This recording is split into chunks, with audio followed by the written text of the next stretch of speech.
Good evening. I'd like to call to order Columbia Heights Public Schools Independent School District 13, Tuesday, February 26th, school board meeting to order.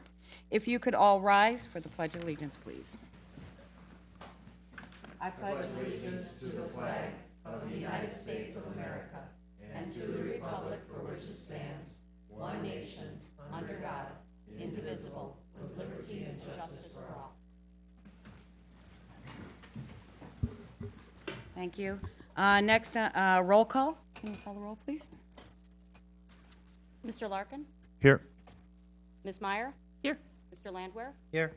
Mr. Bardell? Here. Ms. Lee? Here. Ms. Palmer? Here. Thank you. Next is a mission statement. Columbia Heights Public Schools creates worlds of opportunity for every learner in partnership with supportive small-town communities by challenging all to discover their talents, unleash their potential, and develop tools for lifelong success. Next is the agenda approval, adjustments, announcements, correspondence. I would like to take a motion for approval of the agenda. So moved. Second. Got a motion by Laura, seconded by Scott. Discussion? Seeing none, all those in favor say aye. Aye. Opposed? That motion is carried. Announcements, March 12th, Tuesday, 5 o'clock, Subcommittee on Policy in the Superintendent's Conference Room. Also at 7 o'clock, the regular school board meeting here in the community room. March 19th, Tuesday, 5:30, school board work session here in this room. And March 25th through the 29th, there is no school. It is spring break. Correspondence, Superintendent Kelly. Madam Chair, members, there's no correspondence tonight. Great, thank you. Next on the agenda, because I think you all noticed that we have like an audience tonight, so that's kind of awesome. And the best part of it, there's a lot of students sitting out there. So if the board would join me, please.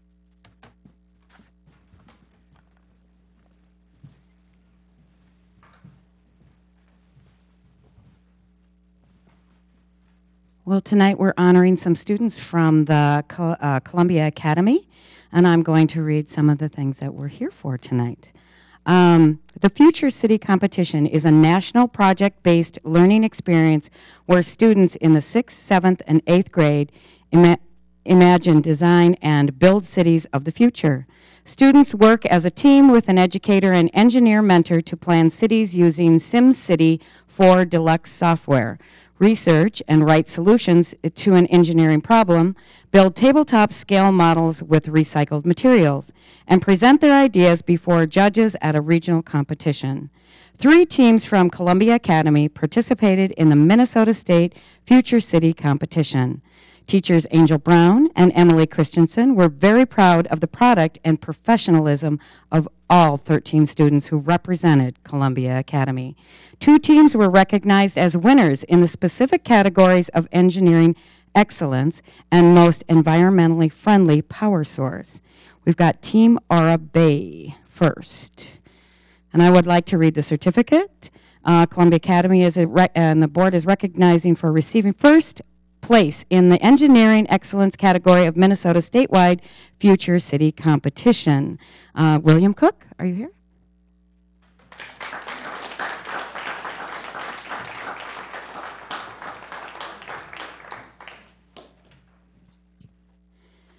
And we've got Lapsang Choten.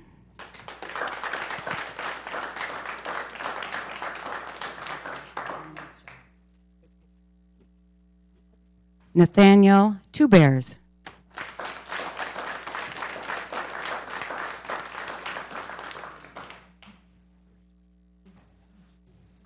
The 2 that are not here tonight are Ella Zhang and Rezkev Awal. Now we're going to go to team, what is it? Cloud 9 on the environmentally friendly power source. Justin Larkin.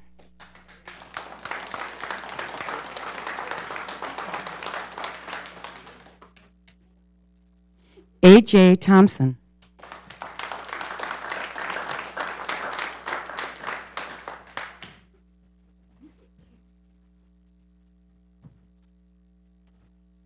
Whitney Meyer.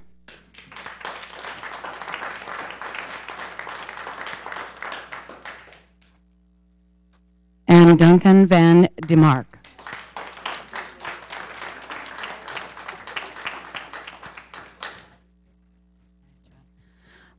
Let's give these students another round of applause and congratulations.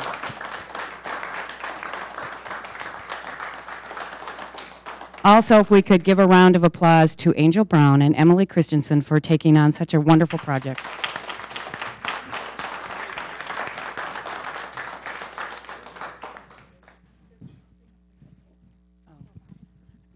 There is a model up here, if anybody would like to take a look at it, that it's sitting up here that the students have done.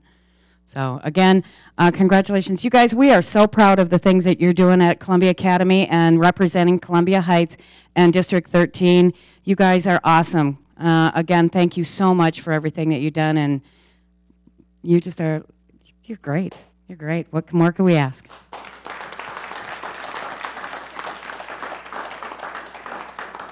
Okay. The kids have something to say, apparently, right?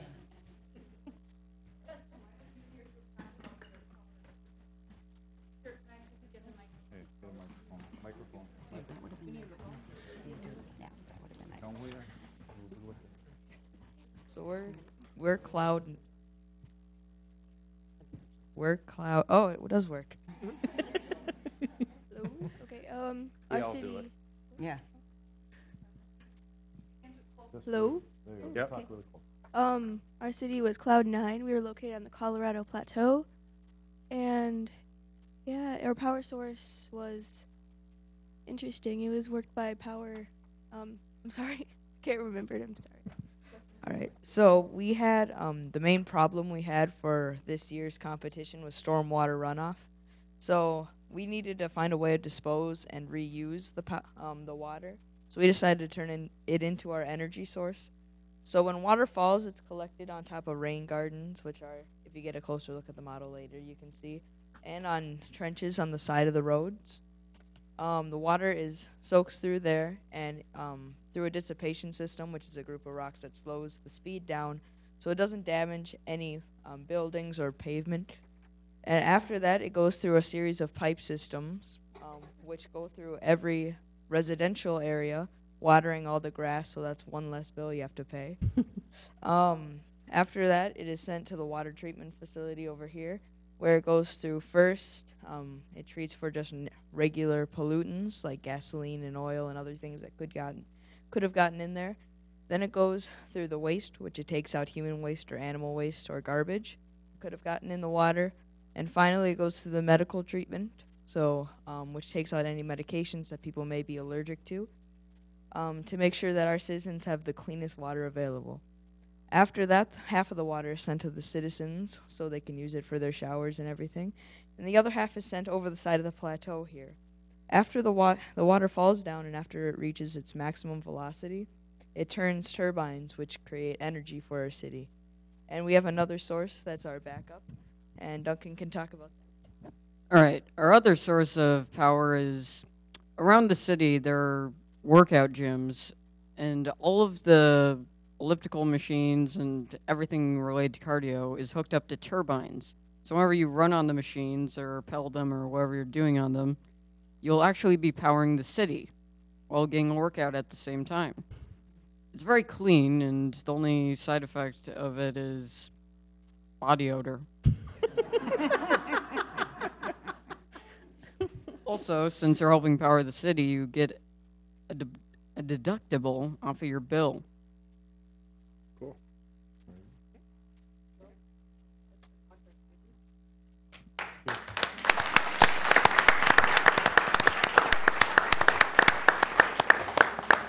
Anyone have any questions?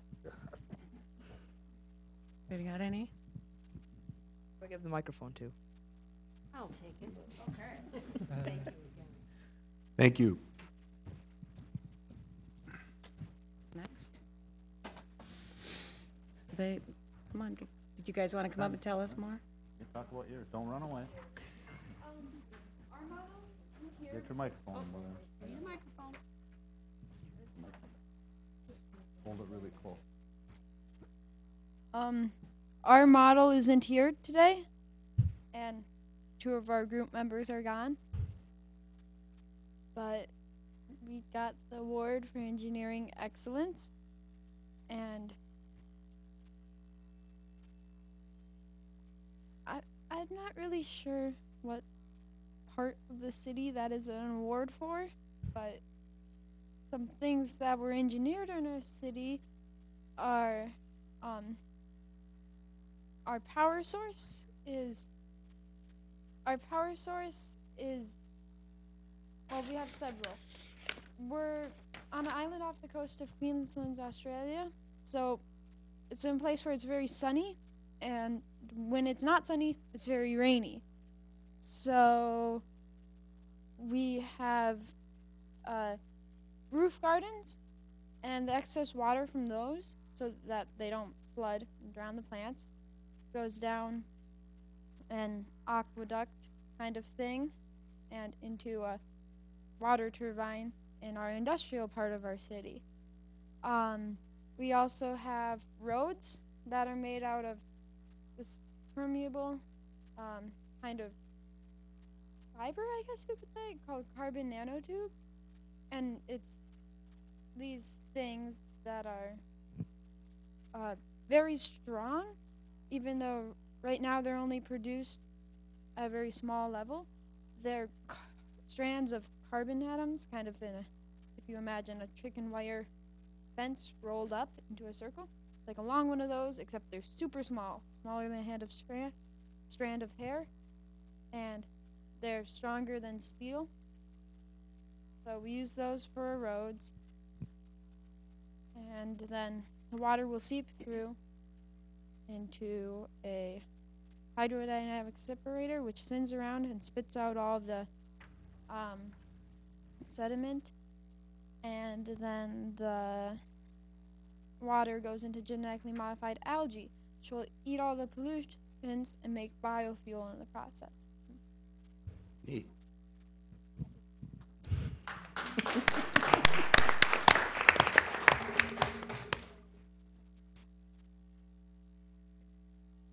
Okay, so I'm going to explain the road systems here.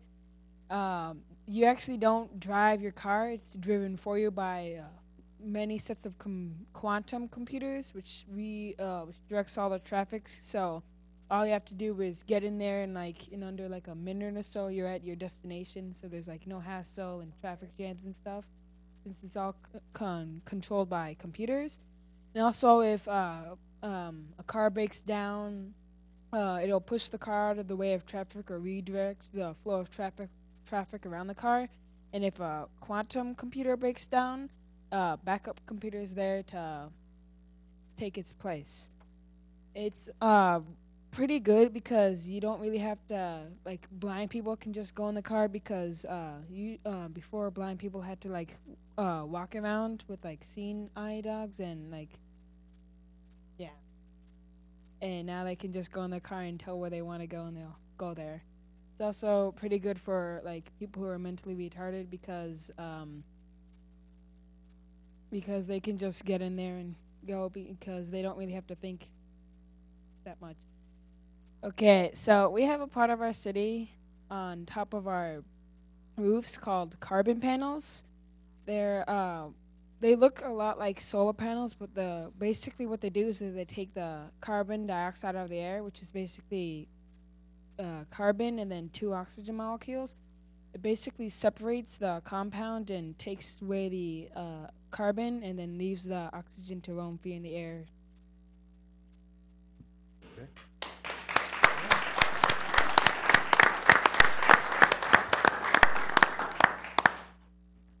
Thanks, guys. We're done.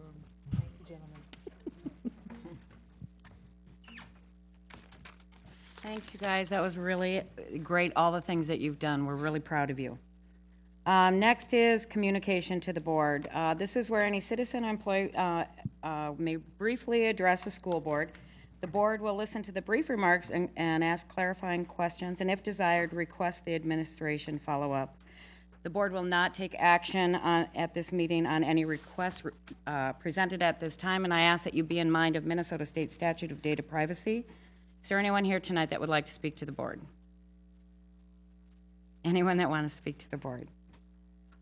There is not. All right, next on the agenda is the consent agenda and the personnel report. I'll need a motion. I'll move it forward. Motion by Scott. Do I hear a second? Second. Second by John. Discussion?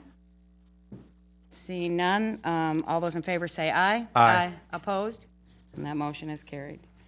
Next, we're going to go to discussion reports and information items. First is reports from members of the board. This is a time where the board members can give a little brief update of some of the things that they've been doing this last time since we met. So I'm going to start with you, John.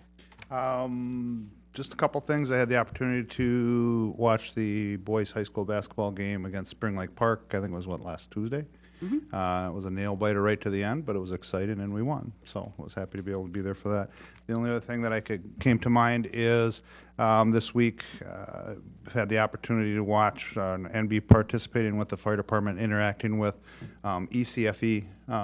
Currently, the parents we've met with a couple times yesterday, twice today, a couple more times tomorrow, where we're actually doing fire safety and education with the parents, and then the fun stuff starts on, not that the parents aren't, but the fun stuff starts on Friday, or Thursday or Friday, when we're going to get together with the kids and do some stuff with our fire truck and some fire safety things. So it's been a busy, fun week. Great. Thanks, John. Laura. Let me see. Well, I attended the work study session last week, which was very cool because we had our first experience with interactive communication at the board level, and it may come up at some point. It would be publicized ahead of time, and we would both be able to see and communicate with a board member from a remote location. So that was very, very interesting, and it actually went off with very minor glitches. So that was pretty exciting. I also attended the conferences over at Highland. Thank you. Lori. Last week, Thursday night, I think I was at the North Park PTA meeting. So wonderful group of parents there. They're busy and active. I think this Friday night is family movie night, so if you're looking for something to do, the movie is Brave. And Saturday, I was at the school board officers work session training and learned how to become at my responsibilities as a treasurer. So, Great. That's it. Thank you. Ted. I also was at the work session last week. And then a few weeks ago, which I forgot to report out, I was at the all-conference choir and band concert in Lindstrom at Chisago Lakes High School. And we had several of our students in the band and choir, and they all did a magnificent job, and it's great for them to have that experience of being with top students throughout the conference. So hats off to all of them, and to Ms. Wanyama and Ms. Rubis. And then also attended the band and choir trip to informational meeting last night. They're going to Memphis, so again, hats off to everybody there. Great. Oh, that's exciting. Scott. I was the subject of the experiment last week via video conferencing. I participated in the work session via Washington, D.C., where I was asked to participate there by my employer. And that's about it. All right. Well, I've got a few things to report on. I was at the West Metro Education executive meeting, participated in that, also with a West Metro Education program board meeting where Tony John sat as our acting superintendent. Went very well. A lot of exciting things coming out of WEMAP still. Elders Wisdom, keep an eye on that. There's going to be things at the Capitol. There's going to be things all over the state, and hopefully we'll be participating in some of them. I also came in the end part of the work session because I had to work my other job.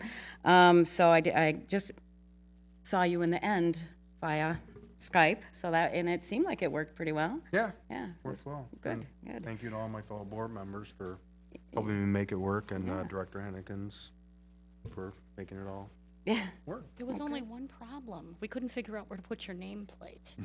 Yeah. No, that was. Well, if think that we was should the have only problem, it was a Yeah. great success. And then I had a couple of, had a really busy week. And as you all know, I sit on the state Board of Education now. So I went through my orientation out in St. Peter. My GPS sent me to a barn. And I figured that wasn't where MSBA was. But I did finally find their offices. And I had a day long of meeting staff and getting orientated to some of the positions and some of the things that MSBA does. And then I went down to St. Paul for a 3-day retreat, where we discussed some of the things that would be happening throughout the state, getting some committees straightened out, some of the things that I will be doing. And everybody thought I was a really quiet person because I didn't say a whole lot through that whole entire retreat. I just basically sat there and took it all in and tried to learn. I got to know fellow board members all across the state. I am once again honored to sit on that Board of Education. Then the big turnout was Sunday morning when we had our very first board meeting, and yes, Laura, I got to wear the fun little Minnesota pin that you admired, and that was really interesting. Grace came from the legislature and talked about the House and the Senate and all the bills sitting there. We had a list this long, highlighted. I talked with Kathy, and I've talked with people around the state about PEEP and the insurance, and I see Carolyn Lane sitting out here tonight. Welcome. And I would love to have a conversation with you at the end of the board meeting, if at all possible.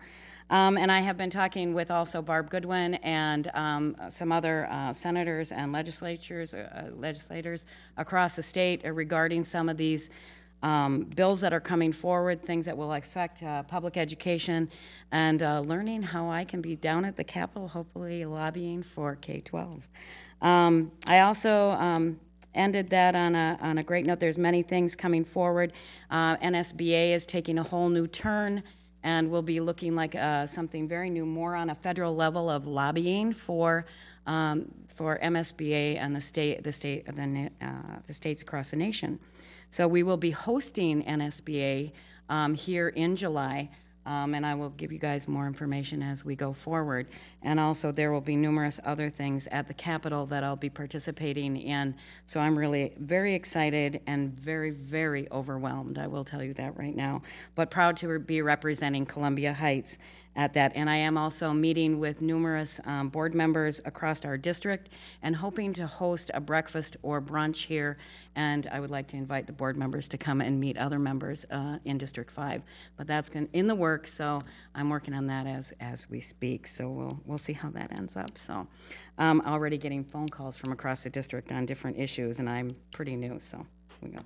And the fun thing, I was also at the JV and the varsity basketball. Go Heights, they did it again. JV won, and so did varsity, and you're right, it was a total nail biter. But they are out there doing it, and we hear that kids made it in the swim team also to state. So our kids are out there working hard. Please go out and support them at the different sporting events. It's pretty exciting out there right now. And I think that's enough for me. How about you, Superintendent? My turn? Okay. Yeah. Well, I attended a WEMAP Joint Powers Board work-study session focused on fair magnet school allocations and enrollment issues.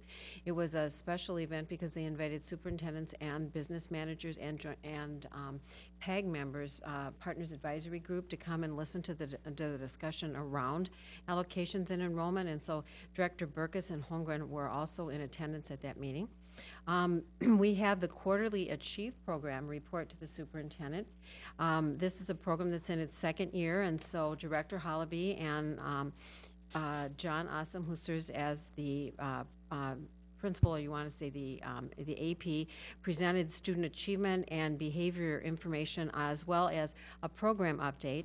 And also in attendance was Research and Development Coordinator Rick Hammond, who gave us some data and some background on where the program might go. We will be looking at that program again throughout the year to make sure that it's meeting its goals as we forecasted. As those of you around the table know, we are in the process of staffing, looking for efficiencies and economies of scale. We are also looking at enrollment projections, so it's a tough task, and so we've had multiple meetings with high school, middle school, and the elementary principals and directors. The management team is still working on the satisfaction survey. That should come before the board sometime in March. And that Springstead is helping us develop that survey, and so we actually were doing communications with California as we were, just as you were on one coast, we were discussing with people in California. So looking forward to bringing that to you all. I had the great honor of attending the Association of School Administrators Conference this past a long weekend, and it was focused on Common Core, on 21st century learning, principal evaluation, and federal policy regulations, all of which fit very nicely, and I'm sure the management team will be very happy to hear all of this information tomorrow morning when we meet. But really great stuff. The highlight of that conference for me was really hearing Jim Collins, who was the keynote for the first general session. And if you remember, he was the author that wrote Good to Great, which we used as a management team, and I distributed the book to the board to inform our work. And this time he talked about great by choice. And not only did he talk, he presented, but it was like watching a drama unfold because he's such a magnificent presenter. So I was personally very, very inspired. The District Finance Committee met last night in this very room, and Larry Petrick was nice enough again to chair it for us. And Director Holmgren did a magnificent job of presenting the new financial report and all the other things on regarding all things budget. And so that's a great working group, and I'd like to thank that whole group for hanging in there with us. Today, if I look a little smarter, it's because I spent the day with Minnesota Department of Education and Principal DeWitt and Director Bennett and faculty member Diane Scully. And the topics that we were looking at, it was the third day of our training around principal and teacher evaluation. And as you know, principals come online next year and the teachers the following. And we have a great work group that will begin meeting in April, and we will complete our training, the four of us, by the end of March. Right after that, I drove over and met with Superintendent Peggy Flatman from Fridley, because this evening to prepare testimony that we will be going down together at the request of Representative Connie Bernardi to testify on behalf of All Day, Everyday Kindergarten, Thursday morning. And for us, we are delighted to do it. Representative Bernardi is carrying a bill that will help fund or recognize the funding at for what we have been doing since the year 2000. And for us, it's not an enhancement, it's an essential part of our children's education. So we're looking forward to that. And what was also nice is that the bill does include or give note to some 4-year-olds. If there's additional funding left, that it can be used to support 4-year-old programming. So that was a nice addition to the bill as well. And then, as everybody has mentioned, I attended the work study, and I've had multiple conversations with school board members around this table. Great, thank you. Next on the agenda is update from Representative Lane. Welcome. Good to see you.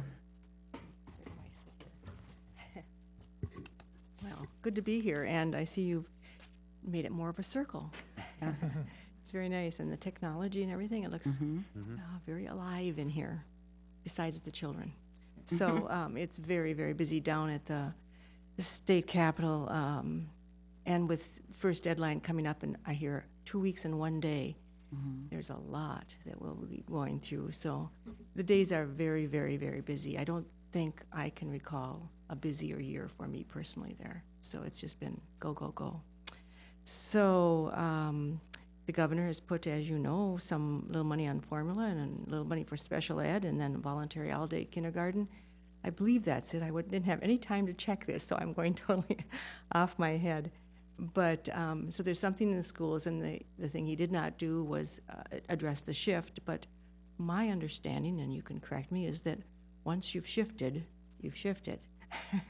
And it's better to see actual dollars. Is that, you can tell me more as we go on here. So that's the message we got from AMSD, for instance. Although some people are pushing to take care of the shift, but then where are you going to put your dollars? So there's some discussion around that. I'm on the Early Childhood and Youth Development Committee. I'm the vice chair of that. So Representative Mullery is focusing a lot on mental health and homelessness. That's his personal interest to see some of these things get taken care of. I will make sure that this plan for what we call the scholarships for 3- and 4-year-olds are involved. And that's something that the governor is very, very interested in. And since we can't do everybody, the scholarship idea is an idea that has come through MELF, Minnesota Early Learning Fellowship, in the past few years, and has proven to work well, so that those who are the most needy compete for these scholarships, which then they can use as partial, actually it's not full, partial payment for using for quality early learning. And that's the other part of the thing, is that we need to continually push forth this, what we call parent aware, a quality rating system, so that daycare centers, preschools, and for instance Head Start, and then daycare homes can become trained to be up to 3 or 4 stars, and then they can take in the scholarship students.